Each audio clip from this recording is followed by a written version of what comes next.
Shalom, salam sejahtera bagi kita semua. Perkenalkan, nama saya Jacqueline Francis Rumapea.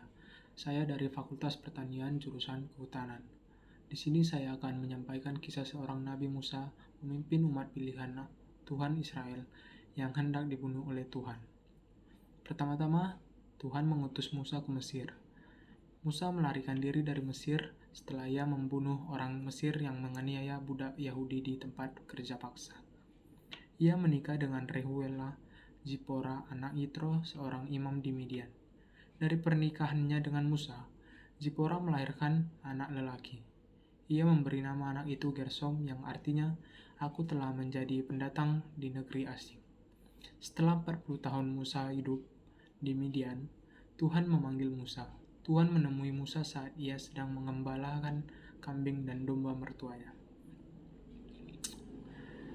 Ketika itu, Tuhan memerintahkan Musa pergi ke Mesir.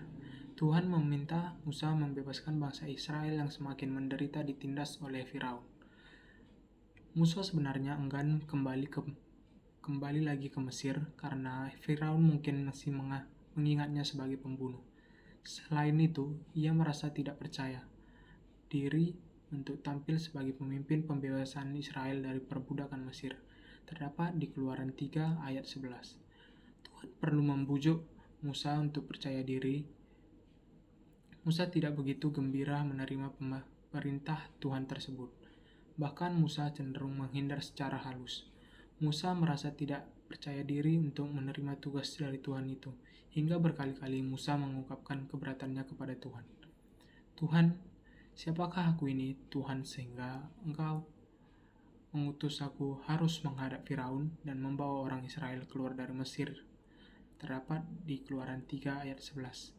Bagaimana jika orang Israel bertanya tentang apa sebutan nama Tuhan yang mengutus aku? Terdapat di Keluaran 3 ayat 14. Bagaimana jika orang Israel tetap tidak mempercayai bahwa Tuhan telah menampakkan diri padaku? Terdapat di Keluaran 4 ayat 1. "Tuhan, aku bukan komunikator yang baik. Aku tidak pandai bicara." Terdapat di Keluaran 4 ayat 10. "Tuhan, bagaimana jika kau utus saja orang lain?" Tuhan tetap memerintahkan Musa pergi ke Mesir, tetapi Tuhan memerintahkan Harun atau kakaknya Musa sebagai pendamping Musa. Amarah Tuhan pun bangkit pada pernyataan Musa yang terakhir tadi. Harun bertugas sebagai juru bicara Musa saat mereka berbicara dengan Firaun, terdapat di Keluaran 4 ayat 14.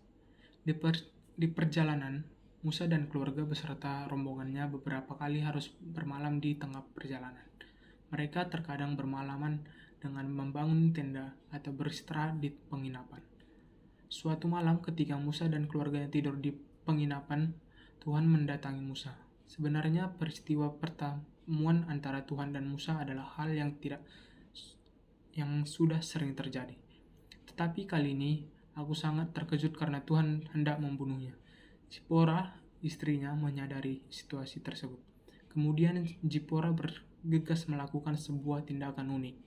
Ia mengambil pisau batu dan ia memotong kulit katan Gersom, anak lelakinya. Setelah itu, Zipora menyentuhkan potongan kulit katan itu pada kaki Musa sambil berkata, "Sesungguhnya engkau pengantin darah bagiku." Lalu Tuhan tidak jadi membunuh Musa. Terdapat di Keluaran 4 ayat 25-26. Nah, di sini nih, mengapa Tuhan hendak membunuh Musa? Tuhan sendiri yang memerintahkan Musa sebagai pembebas bangsa Israel di Mesir. Tetapi Tuhan juga yang hendak mencabut nyawa Musa. Bagaimana mungkin Tuhan hendak membunuh yang bersedia diutusnya? Ada beberapa tafsir untuk menjawab pertanyaan sulit itu. Ada penafsiran bahwa Musa lalai lain tidak melakukan sunat pada anak laki-lakinya. Padahal sunat masih menjadi hukum yang wajib ditaati di zaman perjanjian lama. Tuhan memerintahkan semua laki-laki yang tidak disunat harus dihukum mati.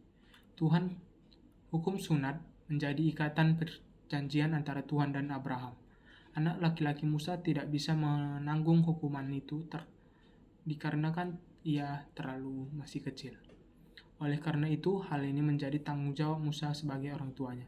Kelalaian Musa ini mendatangkan konsekuensi dan Tuhan menjatuhkan hukuman mati pada Musa. Kisah Musa ini mengajarkan bahwa ketidaktaatan bisa memiliki berbagai konsekuensi. Tuhan bisa memberi hukuman apa saja termasuk kematian bagi manusia yang tidak taat.